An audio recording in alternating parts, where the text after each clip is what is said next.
Hello everybody, ಎಲ್ರಿಗೂ ನಮಸ್ಕಾರ. ಎಲ್ರಿಗೂ ಡಿ ಕ್ರಿಯೇಷನ್ಸ್ ಚಾನಲ್ಗೆ ಸ್ವಾಗತ. ದಿನಾಂಕ 2/11/2025 KE ಅವರು ಕೆಸೆಟ್ ಎಕ್ಸಾಮಿನೇಷನ್ ಕಂಡಕ್ಟ್ ಮಾಡಿದರು. ಸೊ ಅದರಲ್ಲಿ paper 1 general studies and paper 2 specific paper ಆಗಿರುತ್ತೆ. ನಾವು ಯಾವ ಪೇಪರ್ ಚೂಸ್ ಮಾಡಿರ್ತೀವಿ ಅದ್ರ ಮೇಲೆ ಎಕ್ಸಾಮಿನೇಷನ್ ಇರುತ್ತೆ. ಸೊ ಈ ಒಂದು ವಿಡಿಯೋದಲ್ಲಿ ನಾನು ಆ ಥರ ಸ್ಪೆಸಿಫಿಕ್ ಪೇಪರ್ ಇರುವಂತಹ ಪಬ್ಲಿಕ್ ಅಡ್ಮಿನಿಸ್ಟ್ರೇಷನ್ ಸಬ್ಜೆಕ್ಟ್ ಆನ್ಸರ್ ಕೀನ ಡಿಸ್ಕಸ್ ಮಾಡೋಕ್ಕೆ ಹೊರಟಿದ್ದೀನಿ. ಜನರಲ್ ಪೇಪರ್ 1 ನಾನು ಆಲ್ರೆಡಿ ಆನ್ಸರ್ ಕೀ ಚಾನಲಲ್ಲಿ ಅಪ್ಲೋಡ್ ಮಾಡಿದ್ದೀನಿ.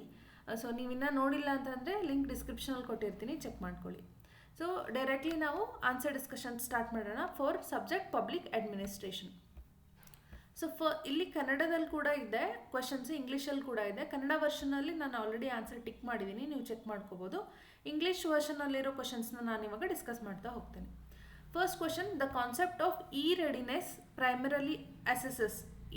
ಇ ರೆಡಿನೆಸ್ ಅಂದರೆ ಏನು ಅಸೆಸ್ ಮಾಡುತ್ತೆ ಅಂತಂದರೆ, third option, country's capacity to implement e governance solution effectively. Okay, third option ಸರಿಯಾಗುತ್ತೆ. ಎರಡನೇ ಕ್ವಶನ್ ನೋಡೋದಾದರೆ, a citizen charter mainly aims to. So ಈ ಗೌರ್ಮೆಂಟ್ ಆಫೀಸಲ್ಲಿ, ಪೋಸ್ಟ್ ಆಫೀಸ್ ಆಗಿರ್ಬೋದು, ಈ ಥರ ಯಾವುದೋ ಕಚೇರಿಯಲ್ಲಿ ಆಗಿರ್ಬೋದು ಹೋದರೆ ನಿಮಗೆ ಸಿಟಿಸನ್ ಚಾರ್ಟರ್ ಅಂತ ನೋಡ್ಬೋದು ನೀವು. ಹಾಗಂದರೆ ಏನು, what it mainly aims to ಅಂತಂದರೆ, third option, outline what services citizens are entitled to and the standards of those service. ಅಂದರೆ ಸಿಟಿಸನ್ಗೆ ಯಾವ ಥರ ಸರ್ವಿಸ್ ಸಿಗಬೇಕು, ಯಾವ ಸ್ಟ್ಯಾಂಡರ್ಡಲ್ಲಿ ಸಿಗಬೇಕು, ಏನೆಲ್ಲ ಸರ್ವಿಸ್ ಅವೈಲೇಬಲ್ ಇದೆ ಅನ್ನೋದ್ರ ಬಗ್ಗೆ ಒಂದು ಔಟ್ಲೈನ್ ಇರುತ್ತೆ ಅದರಲ್ಲಿ. ಸೆಕೆಂಡ್ ಕ್ವೆಶನ್ಗೆ ಥರ್ಡ್ ಆಪ್ಷನ್ ಸರಿಯಾಗುತ್ತೆ. ಮೂರನೇ ಕ್ವೆಶನ್ ನೋಡೋದಾದರೆ, ಮ್ಯಾಚ್ ದ ಫಾಲೋಯಿಂಗ್ ಇದೆ, 2 ಲಿಸ್ಟ್ ಕೊಟ್ಟಿದ್ದಾರೆ. ಸೊ ಕೆಲವು ಕೀ ಟರ್ಮ್ಸ್ ಕೊಟ್ಟಿದ್ದಾರೆ, ಅದರ ಎಕ್ಸ್ಪ್ಲನೇಷನ್ನ ಲಿಸ್ಟ್ 2 ಅಲ್ಲಿ ಕೊಟ್ಟಿದ್ದಾರೆ, ನೀವು ಮ್ಯಾಚ್ ಮಾಡಬೇಕಾಗತ್ತೆ. ಸೊ ಇದಕ್ಕೆ ಥರ್ಡ್ ಕ್ವೆಶನ್ಗೆ ಸೆಕೆಂಡ್ ಆಪ್ಷನ್ ಸರಿಯಾದ ಉತ್ತರ ಆಗುತ್ತೆ. ಸೊ ನೀವು ಚೆಕ್ ಮಾಡ್ಕೋಬೋದು. ಫೋರ್ತ್ ಕ್ವೆಶನ್ ನೋಡೋದಾದರೆ, administrative adjudication is best described as ಅಂತ ಕೇಳಿದ್ದಾರೆ. ಸೊ ಅಡ್ಮಿನಿಸ್ಟ್ರೇಟಿವ್ ಅಡ್ಜುಡಿಕೇಷನ್ ಅಂದರೆ ಏನು ಅಂತಂದರೆ, decision making by administrative agencies in resolving disputes. Third option ಸರಿಯಾದ ಉತ್ತರ ಆಗುತ್ತೆ. ಐದನೇ ಕ್ವಶನ್ ನೋಡೋದಾದರೆ, how do constitutional values act as ethical foundation for governance in India ಅಂತ ಕೇಳಿದ್ದಾರೆ. ಅದಕ್ಕೆ ಸರಿಯಾದ ಉತ್ತರ ಥರ್ಡ್ ಆಪ್ಷನ್ ಆಗುತ್ತೆ. ಸೊ ಏನು ಮಾಡುತ್ತೆ ಈ constitutional values, they guide moral and legal frameworks of public institutions towards justice and accountability. Third option ಸರಿಯಾಗುತ್ತೆ.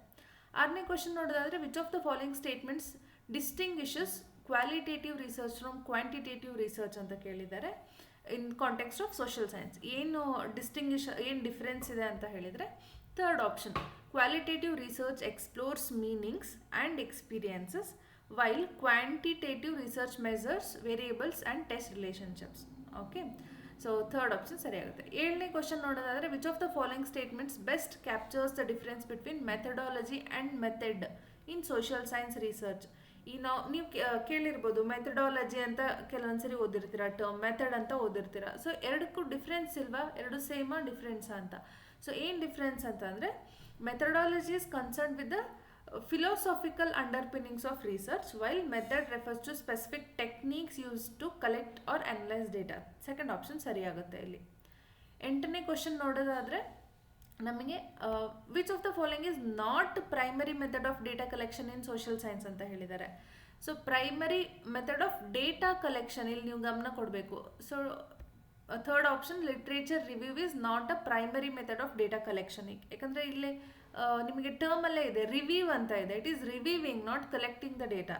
So third option correct ಆಗುತ್ತೆ. ಒಂಬತ್ತನೇ ಕ್ವಶನಲ್ಲಿ ಅಗೇನ್ ಮ್ಯಾಚ್ ದ ಫಾಲೋಯಿಂಗ್ ಇದೆ, 2 ಲಿಸ್ಟ್ ಇದೆ. ಡಿಫ್ರೆಂಟ್ ಟೈಪ್ಸ್ ಆಫ್ ರಿಸರ್ಚ್ ಕೊಟ್ಟಿದ್ದಾರೆ, ಅದಕ್ಕೆ ಯಾವುದು ಹೊಂದತ್ತೆ ಅನ್ನೋ ಡೆಫಿನಿಷನ್ನ ರೈಟ್ ಹ್ಯಾಂಡ್ ಸೈಡಲ್ಲಿ ಕೊಟ್ಟಿದ್ದಾರೆ. ಮ್ಯಾಚ್ ಮಾಡಿದರೆ ನಿಮಗೆ 9th ಕ್ವಶನ್ನಿಗೆ ಸೆಕೆಂಡ್ ಆಪ್ಷನ್ ಸರಿಯಾದ ಉತ್ತರ ಆಗುತ್ತೆ. A2, B1, C3, D4. 10ನೇ ಕ್ವಶನ್ ನೋಡಿದರೆ, which of the following best reflects and accurate understanding of objectivity in social science research. Objectivity ಅಂದರೆ ಏನು ಅಂತಂದರೆ, third option, objectivity is an ideal that can be approximated through reflexivity, transparency and awareness of researchers' own positionality and potential biases. Okay, ಮೂರನೇ option ಸರಿಯಾಗುತ್ತೆ 10ನೇದಕ್ಕೆ. 11ನೇ question ನೀವು ನೋಡೋದಾದರೆ, again match the following ಕೊಟ್ಟಿದ್ದಾರೆ, different types of reasoning ಕೊಟ್ಟಿದ್ದಾರೆ, ಅದನ್ನು match ಮಾಡಬೇಕು list 2ಗೆ. Correct ಉತ್ತರ ಬಂದು 11ನೇದಕ್ಕೆ 1ನೇ option ಆಗುತ್ತೆ, A2, B1, C3, D4. 12ನೇ question, which of the following statements captures the complex role of empirical research in theory building within social science ಅಂತ ಕೇಳಿದರೆ, ಸರಿಯಾದ ಉತ್ತರ ಥರ್ಡ್ ಆಪ್ಷನ್ ಆಗುತ್ತೆ. 13ನೇ ಕ್ವಶನ್ ನೀವು ನೋಡೋದಾದರೆ, ಇನ್ social science research the separation of facts and values is often debated. Okay, which of the following statement critical statement or statements reflects critical perspective on traditional fact or value dichotomy ಕೇಳಿದ್ದಾರೆ. So ಇದಕ್ಕೆ ಸರಿಯಾದ ಉತ್ತರ ಏನಾಗುತ್ತೆ? Third option B and D only. B ಮತ್ತು D statements ಮಾತ್ರ correct ಆಗಿದೆ, A ಮತ್ತು C wrong ಆಗಿದೆ. ಸೊ ಇಲ್ಲಿ ಥರ್ಡ್ ಆಪ್ಷನ್ ಸರಿಯಾಗುತ್ತೆ. 14ನೇದು, which of the following statements illustrates the difference between facts and values in the context of social science research? ಏನು difference ಫ್ಯಾಕ್ಟ್ಸ್ಗೆ ವ್ಯಾಲ್ಯೂಸ್ಗೆ ಅಂದರೆ, third option facts are empirically verifiable observations, while values ಅಂತಂದರೆ those involve judgements about what is desirable are important ಅಂತ. Third option ಸರಿಯಾಗುತ್ತೆ. 15ನೇದು, ethical research ಬಗ್ಗೆ ಕೇಳ್ತಾ ಇದ್ದಾರೆ. Which of the following best illustrates the principle of beneficence? ಯಾವುದು ಅಂತ ಕೇಳಿದರೆ ಥರ್ಡ್ ಆಪ್ಷನ್ ಆಗುತ್ತೆ. ಏನು? Designing research to maximum benefits, ಅಂದರೆ ಬೆನಿಫಿಟ್ಸ್ನ ಮ್ಯಾಕ್ಸಿಮೈಸ್ ಮಾಡಿ ಹಾರ್ಮ್ನ ರೆಡ್ಯೂಸ್ ಮಾಡುವಂಥ ಡಿಸೈನಿಂಗ್ ರಿಸರ್ಚ್ನ ನಾವು ಪ್ರಿನ್ಸಿಪಲ್ ಆಫ್ ಬೆನಿಫಿಸೆನ್ಸ್ ಅಂತ ಕರಿತೀವಿ ಎಥಿಕಲ್ ರಿಸರ್ಚಲ್ಲಿ. 16ನೇ ಕ್ವೆಶನ್ ನೀವು ನೋಡಿದ್ರೆ, ಒಂದು ಪ್ಯಾಸೇಜ್ ಕೊಟ್ಟಿದ್ದಾರೆ, ಕನ್ನಡದಲ್ಲಿ ಕೂಡ ಇದೆ, ಇಂಗ್ಲೀಷಲ್ಲಿ ಕೂಡ ಇದೆ, ಸೇಮ್ ಪ್ಯಾಸೇಜ್. ಸೊ ಇದಕ್ಕೆ 5 ಕ್ವೆಶನ್ ಕೊಟ್ಟಿದ್ದಾರೆ. ಪ್ಯಾಸೇಜ್ ಓದಿರ್ತೀರ ನೀವು ಎಕ್ಸಾಮಲ್ಲಿ, ಸೊ ಆನ್ಸರ್ ಡಿಸ್ಕಸ್ ಮಾಡ್ತೀನಿ. 16ನೇ ಕ್ವೆಶನ್ಗೆ, what is the primary goal of e governance according to passage ಅಂದರೆ ಫಸ್ಟ್ ಆಪ್ಷನ್ ಸರಿಯಾಗುತ್ತೆ. Improving service delivery and promoting transparency. 17ನೇದಕ್ಕೆ 2ನೇ ಆಪ್ಷನ್ ಸರಿಯಾಗುತ್ತೆ, ಪ್ರಮೋಟಿಂಗ್ ಟ್ರೆಡಿಷ್ನಲ್ ಪೇಪರ್ ವರ್ಕ್ ಅಂತ.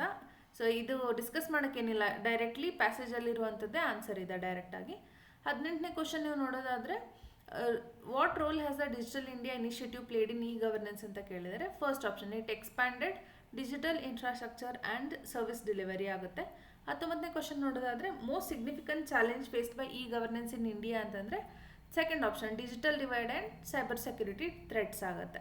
20ನೇ ಕ್ವಶನ್ ನೋಡೋದಾದರೆ, what is required for effective e governance according to passage ಏನಂತಂದರೆ fourth option technology capacity building and data protection. So these words are given in the passage.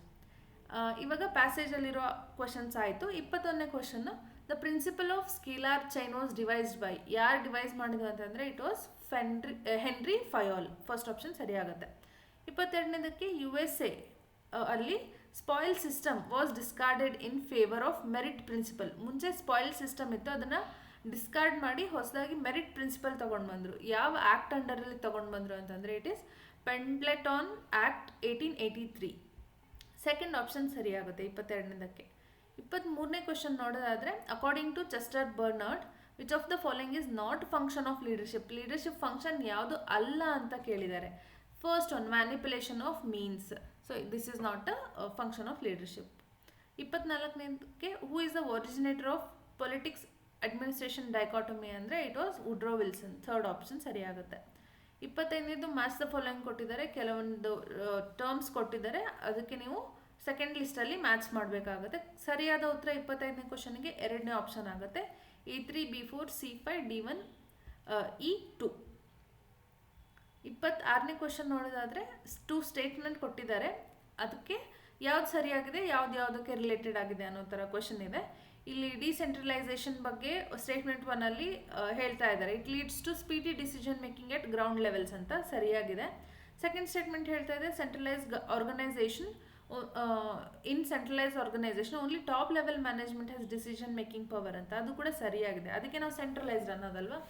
But ಇಲ್ಲಿ ನೀವು ನೋಡಿದರೆ it is first statement is talking about decentralization, second is talking about centralization. So ಎರಡು different topics definition ಅಥವಾ explanation ಇದೆ which is not related. ಅದಕ್ಕೆ ನಾವೇನು ಹೇಳಬೇಕು, second option both 1 and 2 are correct, but statement 2 is not related to statement 1 ಅಂತ. 27ನೇ question ನೋಡೋದಾದರೆ, in decision making model first step is, so ಒಂದೇನಾದರೂ ಡಿಸಿಷನ್ ತಗೊಬೇಕಂದ್ರೆ the first step is to identify the problem. Okay, second option correct ಆಗುತ್ತೆ. 28ನೇದು, which of the following best enhances two way communication in organisation? So it is third option feedback mechanism. ಯಾಕಂದರೆ ನಿಮಗೆ one way ಮೇಲಿಂದ orders ಏನೋ ಬರ್ತಾ ಇರುತ್ತೆ ಆರ್ಗನೈಸೇಷನಲ್ಲಿ. So two way communication ಆಗಬೇಕಂದ್ರೆ ಏನು ಮಾಡಬೇಕು, ಅದು ಹೇಗೆ ವರ್ಕ್ ಆಗ್ತಿದ್ರೆ ಅದ್ರ ಬೇಸಿಸ್ ಮೇಲೆ ಫೀಡ್ಬ್ಯಾಕ್ ಕೂಡ ಹೋಗಬೇಕು ಅವರಿಗೆ. ಸೊ ಥರ್ಡ್ ಆಪ್ಷನ್ ಕರೆಕ್ಟ್ ಆಗುತ್ತೆ. 29ನೇದು, which of the following concepts captures the contemporary argument that span of control can be widened without losing effectiveness? ಯಾವುದಂದರೆ fourth option technology enabled span expansion correct ಆಗುತ್ತೆ. ಮೂವತ್ತನೇದು fundamental way in what fundamental way did ಮಿನೋ Brooke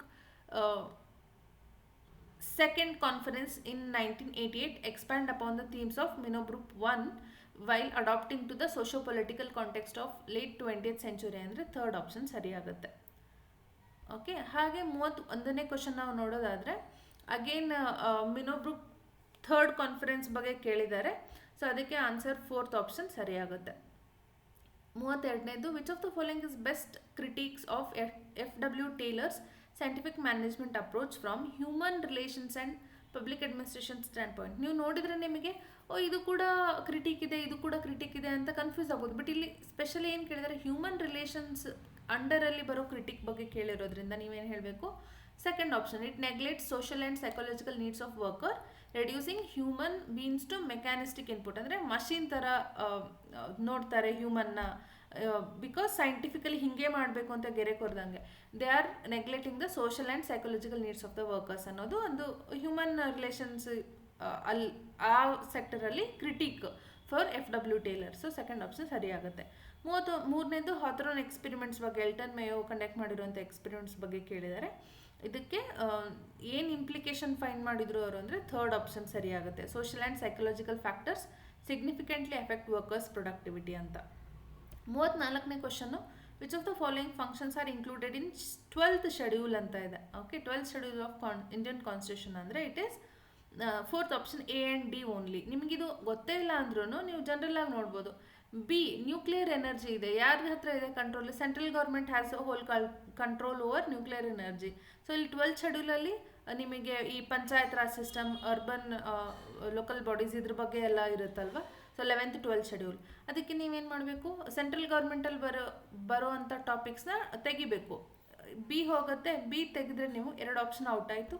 defence of the country ಡಿಫೆನ್ಸ್ನ rural ಅಥವಾ decentralised ಇನ್ಸ್ಟಿಟ್ಯೂಷನ್ಗೆ ಯಾಕೆ ಕೊಡ್ತಾರೆ, right? This also C ತೆಗೆದ್ರೆ ನಿಮಗೆ ಉಳಿಯೋದೇ ಒಂದು ಆಪ್ಷನ್. ಈ ಥರ ಕೂಡ ನೀವು ಆನ್ಸರ್ನ ತಗೋಬೋದು.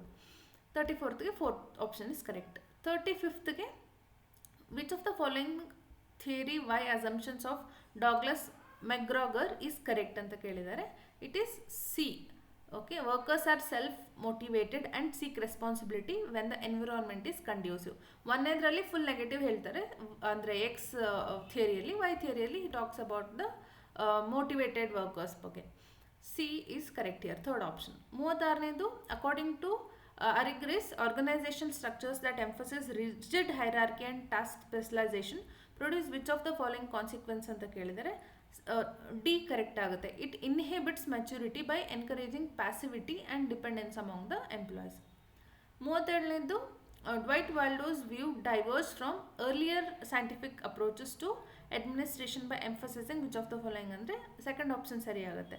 ಫಸ್ಟ್ ವಾಟ್ ಡೈವರ್ಜ್ ಅಂತ ಕೇಳಿದರೆ public administration is inherently value laden and cannot be entirely neutral ಅಂತ ಹೇಳ್ತಾರೆ. ಆಮೇಲೆ 37th B only correct, second option.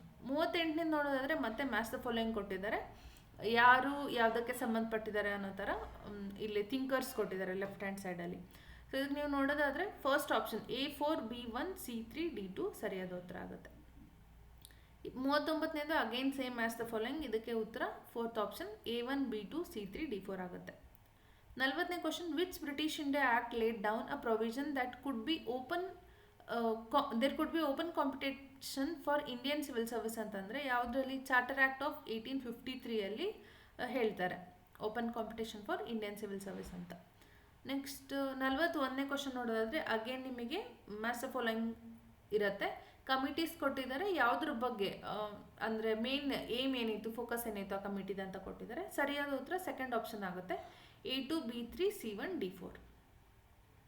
42ನೇದು which of the following reports deal with relation between specialist and journalist ಅಂತ ಕೇಳಿದ್ದಾರೆ. Third option Fulton committee report ಆಗುತ್ತೆ. 43ನೇದು the members of all India service are appointed under signature of, it is first option president of India. Okay. 44ನೇದು first country in the world to introduce right to information it was Sweden, first option. 45ನೇದು match the following ಕೊಟ್ಟಿದ್ದಾರೆ. Again ಇಲ್ಲಿ ಕೆಲವು bodies ಕೊಟ್ಟಿದ್ದಾರೆ, statutory bodies ಕೊಟ್ಟಿದ್ದಾರೆ. ಅದರಲ್ಲಿ ಯಾವ ಇಯರಲ್ಲಿ ಅವು ಎಸ್ಟಾಬ್ಲಿಷ್ ಆಯಿತು ಅಂತ ಕೊಟ್ಟಿದ್ದಾರೆ, right.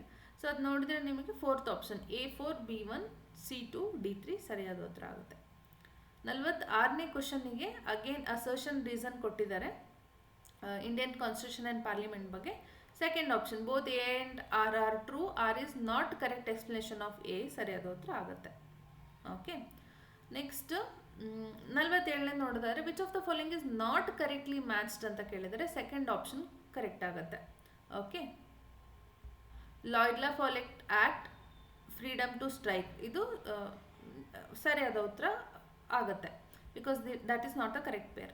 48ನೇದು which of the following government payment application is developed by NPC of India.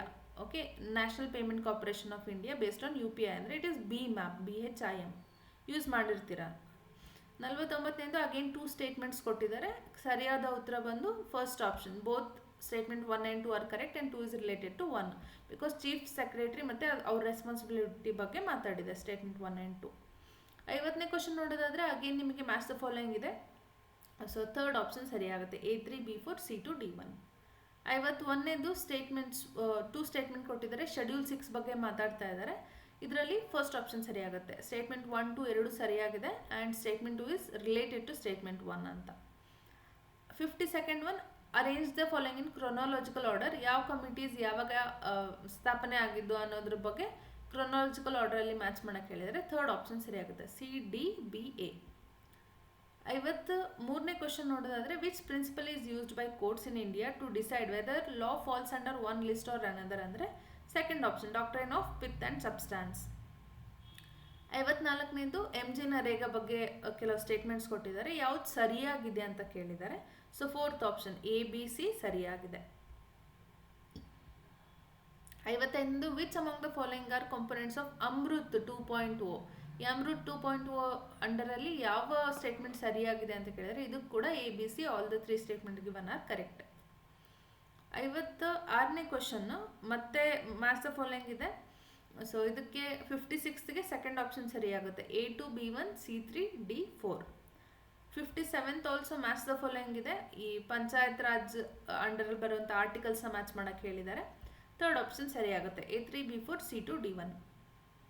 58ನೇದು development administration is an action oriented goal oriented administrative system who is associated with this court. ಯಾರು ಹೇಳಿದ್ದು ಅಂತಂದರೆ Edward Weidner ಹೇಳಿದ್ದು. Second option ಸರಿಯಾಗುತ್ತೆ.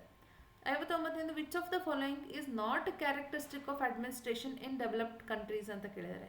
So it is third option roles are assigned according to the social class ಅಂತ ಇದೆ. ಯಾಕಂದರೆ ಈ developed ಕಂಟ್ರೀಸಲ್ಲಿ everybody follows merit based ಇವಾಗ not roles assigned to social class, right. Third option you can select here correct ಆಗುತ್ತೆ. 60ನೇ question according to Ferrel Heady which of the following is not characteristic of national bureaucratic in developing countries ಅಂತ ಕೇಳಿದರೆ fourth option they have operational autonomy. ಅಂದರೆ ಅವ್ರಿಗೆ freedom ಇದೆ. Operational freedom ಅಂದರೆ that is not the characteristic of bureaucratic thing in developing countries, right. Fourth option ಸರಿಯಾಗುತ್ತೆ. 61ನೇದು ಕೊಲಂಬಸ್ಕಿ mentions 3 themes of comparative public administration which of the following is not one of them ಅಂತಂದರೆ fourth option emergence of power ಎಲೈಟ್ಸ್.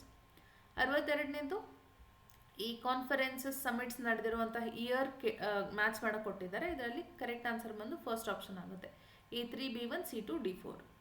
3ನೇ question ನೋಡಿದರೆ which of the following can not be regarded as contribution of comparative administration group ಅಂತ ಕೇಳಿದರೆ third option weakening of ecological orientation ಆಗುತ್ತೆ. 64ನೇದು ಒಂದು statement ಕೊಟ್ಟಿದ್ದಾರೆ. Who observe that public administration cannot escape the effects of national psychology and political social and cultural environment in which it develops. ಇದನ್ನ ಹೇಳಿದವರು ಯಾರಂದರೆ Robert Dahl. Second option correct ಆಗುತ್ತೆ. 65ನೇದು ಜಪಾನ್ದ administrative system ಬಗ್ಗೆ ಮಾತಾಡ್ತಾ ಇದ್ದಾರೆ. 3 ಸ್ಟೇಟ್ಮೆಂಟ್ ಕೊಟ್ಟಿದ್ದಾರೆ. ಇದರಲ್ಲಿ ಯಾವ್ದು ಸರಿಯಾಗಿದೆ ಅಂದರೆ B and C ಸರಿಯಾಗಿದೆ. Fourth option is correct here. 66ನೇದು which of the following statements best describes term administrative lag. Administrative lag ಅಂದರೆ ಏನಂತಂದರೆ it is gap between development needs and administrative response. Okay, so 67ನೇದು which of the following article of constitution pertaining to union state financial relations provide for establishment of finance commission. ಯಾವುದಂದರೆ article 280. 68ನೇದು zero based budgeting ZBB ಅಂತಂದರೆ ಏನಂದರೆ second option, it needs complete justification for every budget request. Okay.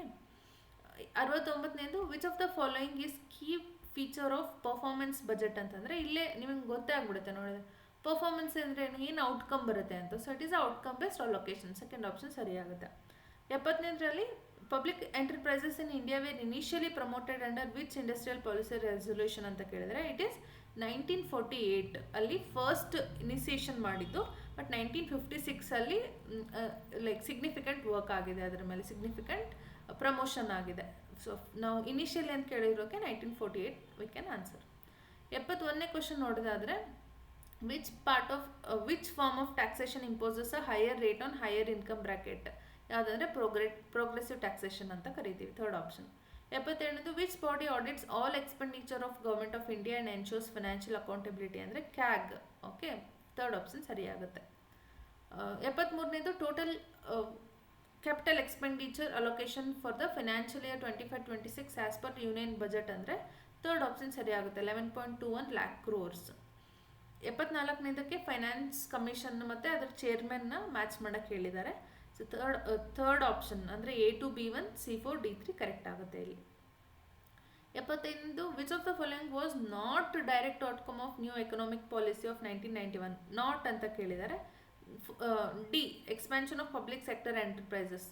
Third option correct ಆಗುತ್ತೆ. ಯಾಕಂದರೆ new economic ಪಾಲಿಸಿಯಲ್ಲಿ LPG ನಾವು introduce ಮಾಡ್ತೀವಿ 1991. So ಅಲ್ಲಿ ಪ್ರೈವೇಟೈಸೇಷನ್ನ ನಾವು ಫೋಕಸ್ ಮಾಡಬೇಕಾದ್ರೆ how we can say we expanded public sector enterprise, right?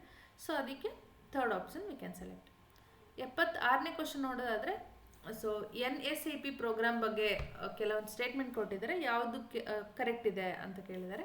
Second option, it provides financial assistant to elderly, disabled and widows but not to the unemployed individuals. ಅದು correct ಆಗಿದೆ. 77ನೇದು ರೂರಲಲ್ಲಿ women ಎಂಪವರ್ಮೆಂಟ್ಗೆ and gender equality promote ಮಾಡೋಕ್ಕೆ ಏನು scheme ಇದೆ ಅಂತ ಕೇಳಿದರೆ third option, national rural livelihood mission.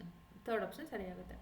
78ನೇದು ಈ SC/ST prevention of atrocities act 1989 primary objective ಅಥವಾ ಗೋಲ್ ಏನು ಅಂತ ಕೇಳಿದರೆ ಇಲ್ಲಿ ಕ್ವಶನಲ್ಲೇ ಆನ್ಸರ್ ಇದೆ, ಪ್ರಿವೆನ್ಷನ್ ಆಫ್ ಅಟ್ರಾಸಿಟೀಸ್ ಅಂತ ಇದೆ. So it is same, second option, to prevent atrocities and discrimination against SC/STs. Second option correct. 79ನೇದು which is the primary purpose of affirmative action in the context of social justice? Affirmative action ಅಂದರೆ ಏನು? So positive discrimination ಅಂತಲೂ ಕರಿತೀವಿ. Third option, to provide preferential opportunity to historically marginalised groups in areas like education and employment. Third option ಸರಿಯಾಗುತ್ತೆ. 80ನೇದು match the following ಇದೆ. Again organisations ಕೊಟ್ಟಿದ್ದಾರೆ, ಅದಕ್ಕೆ ಅದಂದರೆ ಏನು ಅಂತ ಡೆಫಿನೇಷನ್ ಕೊಟ್ಟಿದ್ದಾರೆ, ಮ್ಯಾಚ್ ಮಾಡಬೇಕು. First option A4B2 C3 D1 correct ಆಗುತ್ತೆ. 81ನೇದಕ್ಕೆ main objectives of tribal sub plan ಯಾವುದು ಅಂತ ಕೇಳಿದರೆ third option, to channel a proportion of plan funds specifically for tribal welfare. 82ನೇದು which constitution body is primarily responsible for safeguarding rights of schedule caste in India ಅಂತಂದರೆ ಇಲ್ಲಿ ಕ್ವಶನಲ್ಲೇ answer ಇದೆ, ಹಾಗೆ national commission for schedule caste. Second option correct ಆಗುತ್ತೆ. Choose the correct life cycle of disaster management from following options ಅಂದರೆ first option, mitigation, preparedness, response and recovery. 84ನೇದು who is chairman of NDMA? ಯಾರಂತ ಹೇಳಿದ್ರೆ prime minister. Prime minister is ex officio chairman of NDMA, national disaster management authority. So ಯಾರೇ prime minister ಆದ್ರೂ will automatically become ex officio chairman of NDMA. Second option ಸರಿಯಾಗುತ್ತೆ. ಈ general ಪೇಪರಲ್ಲಿ ಕೂಡ ಈ question ಬಂದಿತ್ತು, right, if I am not wrong. 85ನೇದಕ್ಕೆ match following ಕೊಟ್ಟಿದ್ದಾರೆ, ಕೆಲವೊಂದು welfare related, society related terms ಇದೆ, ಅದನ್ನು ಮ್ಯಾಚ್ ಮಾಡೋಕ್ಕೆ ಹೇಳಿದ್ದಾರೆ definition wise. First option A1B2 C3 D4 correct ಆಗುತ್ತೆ. 86ನೇದು who is considered as pioneer in development of policy science ಅಂತ ಕೇಳಿದರೆ it is second option, Lasswell. Okay. 87ನೇದು what does the process approach in public policy emphasise ಅಂದರೆ it emphasises process approach ಅಂತ ಇದೆ, it emphasises on stages of formulation, implementation and evaluation. Second option ಸರಿಯಾಗುತ್ತೆ. 88ನೇ question ನೀವು ನೋಡೋದಾದರೆ which of the following models of policy making is associated with incremental change? Again ಕ್ವಶನಲ್ಲೇ option ಇದೆ, incremental change ಅಂತ hint ಕೊಟ್ಟಿದ್ದಾರೆ. It is Charles Lindblom's, incremental models, third option correct ಆಗುತ್ತೆ. 89ನೇದು primary goal of descriptive policy ಅಂತ ಕೇಳಿದರೆ it is descriptive. Again ಕ್ವಶನಲ್ಲೇ answer ಇದೆ, ಎಕ್ಸ್ಪ್ಲೇನ್ ಅಂತ. ಡಿಸ್ಕ್ರಿಪ್ಟಿವ್ ಅಂದರೆ so explaining how policy works, first option ಸರಿಯಾಗುತ್ತೆ. 90ನೇ ಕ್ವಶನ್ ಆಥರ್ ಮತ್ತು ಅವ್ರು ಬರೆದಿರೋಂಥ ಬುಕ್ನ ಮ್ಯಾಚ್ ಮಾಡೋಕ್ಕೆ ಕೊಟ್ಟಿದ್ದಾರೆ. It is third option A1 B2 C4 D3 ಸರಿಯಾದ ಉತ್ತರ ಆಗುತ್ತೆ. ನೆಕ್ಸ್ಟ್ 91ನೇದು which of the following best describes empirical policy analysis ಅಂತ ಕೇಳಿದ್ದಾರೆ. It is second option observable facts and data. 92ನೇದು what does normative approach in policy analysis primarily focus on ಅಂದರೆ third option what ought to be. Okay. 93ನೇ question which of the following is not considered to be type of policy analysis ಅಂತ ಕೇಳಿದರೆ ಇದು fourth option is correct, phenomenological analysis. 94ನೇದು which institution interprets law and thereby influences public policy ಅಂತಂದರೆ interpretation of law ಮಾಡೋದು ಯಾರು? It is not legislative executive, it is judiciary. Legislative is for formulating, executive implementation, judiciary is for interpretation. Third option ಸರಿಯಾಗುತ್ತೆ. 95ನೇದು who among the following opposes Charles Lindblom's incrementalist position ಅಂತ ಕೇಳಿದರೆ it is third option. Okay. Dror. ನಿಮಗಿಲ್ಲಿ match the ಫಾಲೋಯಿಂಗಲ್ಲಿನೂ ನೀವು ನೋಡ್ಬೋದು, ಇಲ್ಲಿ Dror ಬರೆದಿರೋಂಥ ಬುಕ್ ಯಾವುದು? ಪಬ್ಲಿಕ್ ಪಾಲಿಸಿ ಮೇಕಿಂಗ್ ರೀ ಎಕ್ಸಾಮಿನ್ಡ್ ಅಂತ. ಸೊ ಲಿಂಡಮ್ ಬರೆದಿರೋ book public policy making. So ಇದರಲ್ಲೇ you can make the guess also. Okay. Presence of mind ಇದ್ದರೆ you can guess some answers then and there, ಗೊತ್ತಿಲ್ಲ ಅಂದ್ರೂ. Then 96ನೇದು which organisation popularised and promoted the concept of good governance in 1990s ಅಂದರೆ it is second option World Bank. 97ನೇದು according to Kautilya which of the following is key responsibility of a ruler ಅಂದರೆ third option serving the people and ensuring welfare. 98ನೇ question major limitations of civil society in governance is ಏನು ಅಂತಂದರೆ first option A and C only. First legal authority to enforce law ಇರಲ್ಲ. Next ಬಂದು adequate outreach and resources ಇರಲ್ಲ. So it is inadequate. 98ಗೆ first option correct ಆಗುತ್ತೆ. 99th ಕ್ವಶನ್ಗೆ NPM and PVT ಹೆಂಗೆ differ ಆಗುತ್ತೆ ಅಂತ ಕೇಳಿದ್ದಾರೆ. So first option NPM focuses on market mechanisms, PVT emphasis on citizen engagement and public outcomes. So first option ಆಗುತ್ತೆ. 100th and last question, business process re-engineering in public administration mainly aims to redesign administrative process to improve efficiency and service delivery. ಎರಡನೇ option ಸರಿಯಾದ ಉತ್ತರ ಆಗುತ್ತೆ. So I hope 100 questions ನಿಮಗೆ ಸರಿಯಾದ answer ಸಿಕ್ಕಿದೆ ಅನ್ಕೊತಿದ್ದೀನಿ. Check ಮಾಡ್ಕೊಳ್ಳಿ, ಎಷ್ಟು ಸ್ಕೋರ್ ಮಾಡ್ತೀರಾ ಅಂತ ಕಮೆಂಟ್ ಸೆಕ್ಷನಲ್ಲಿ ತಿಳಿಸಿ. ಆ್ಯಂಡ್ ಪೇಪರ್ 1 ನೀವು ಇನ್ನೂ ಚೆಕ್ ಮಾಡ್ಕೊಂಡಿಲ್ಲ ಅಂದರೆ ಲಿಂಕ್ ಡಿಸ್ಕ್ರಿಪ್ಷನ್ ಬಾಕ್ಸಲ್ಲಿ ಕೊಟ್ಟಿರ್ತೀನಿ, ಚೆಕ್ ಮಾಡ್ಕೊಳ್ಳಿ. And see you in the next video. ಚಾನಲ್ನ ಸಬ್ಸ್ಕ್ರೈಬ್ ಮಾಡ್ಕೊಳ್ಳಿ, ಫ್ರೆಂಡ್ಸ್ ಆ್ಯಂಡ್ ಫ್ಯಾಮಿಲಿ ಒಟ್ಟಿಗೆ ಶೇರ್ ಮಾಡಿ. See you in the next video.